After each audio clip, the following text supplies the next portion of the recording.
Professor Robert Thornton is a specialist in medical anthropology. He also happens to be a specialist in African culture. He also happens to be a member of the Traditional Healers Association. I'm going to be controversial here, Professor. Can a white person be a Sangoma? Yes, and there are, and increasingly it's a cultural issue. People think of ancestors as being biological, but essentially ancestors are a kind of disembodied mind, in the sense that it's your ancestry, so everybody has ancestors, and it's the African traditional way of understanding how our past controls us. In Mpumalanga, Mambo 360 met Gogo Phakathi, a Sangoma who prefers to be known as a traditional healer due to the often incorrect negative associations of witchcraft and black magic. Gogo Phakathi is white, in a role traditionally seen as the domain of black people. But as far as she's concerned, this was her calling, a spiritual path which she embarked upon, in which, according to her, one's color is irrelevant.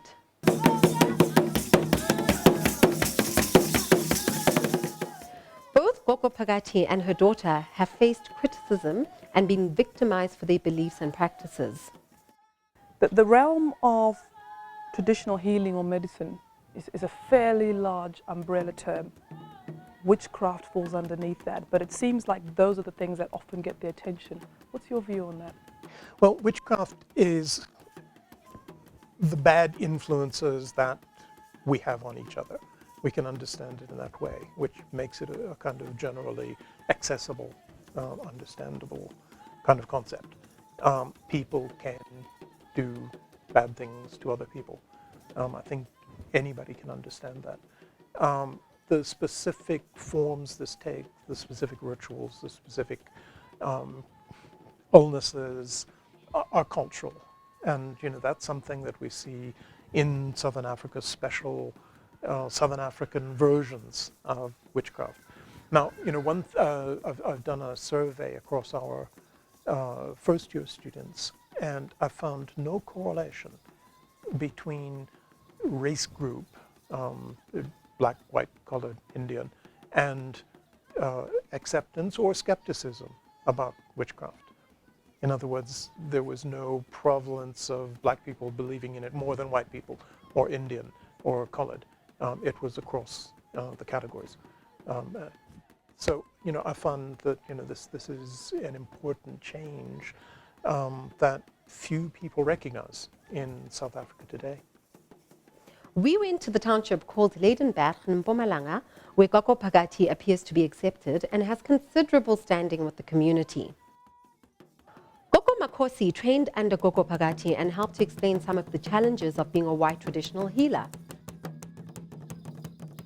The people around here, all the people that live in the township, that live here in this township, how do they take Gogo Phakathi? No problem. They like him. No problem. She's saying that I'm a Sangoma like them. If I throw the bones, I throw it just like them. People accept me just like them. You have to have a calling. You have to have a sense of that past understood in a particularly African way. And increasingly, I found more and more white people who speak African languages and are entirely African, except for the color of their skin. Sometimes when I go to the township, they see this white, then they will say, look at this white person, why is she in African things? Why is she wearing this? It's a pondo. It's with medicine. When you graduate, your teacher make it for you. There are protection things in it wherever you go. We are not killers, we are healers.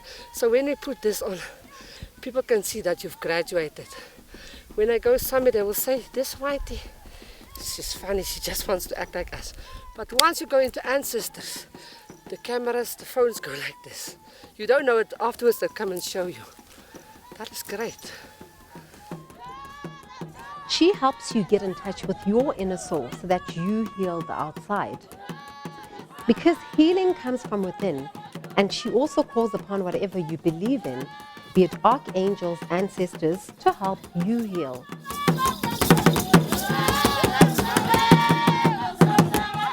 Gogo Phakathi is not only a traditional healer, but is a tireless community worker trying to improve the lives of those around her. She wants to set up traditional healing clinics and training centers, as she believes they're just as important as medical facilities. We must stop, like Mandela was saying. We are a united union.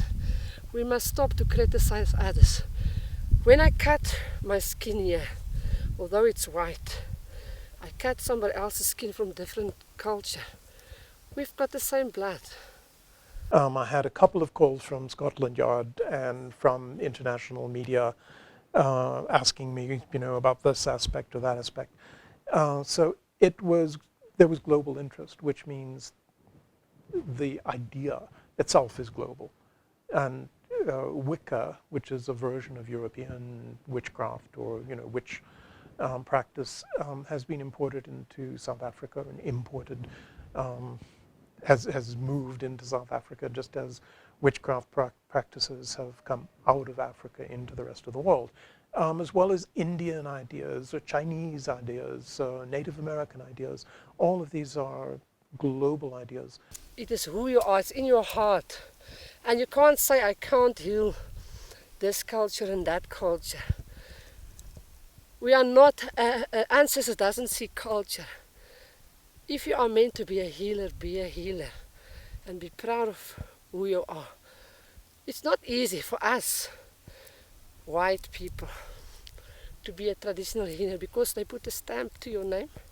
And when you go somewhere, they'll say, this is a Sangoma. I don't like that name. I rather prefer traditional practitioner or traditional healer.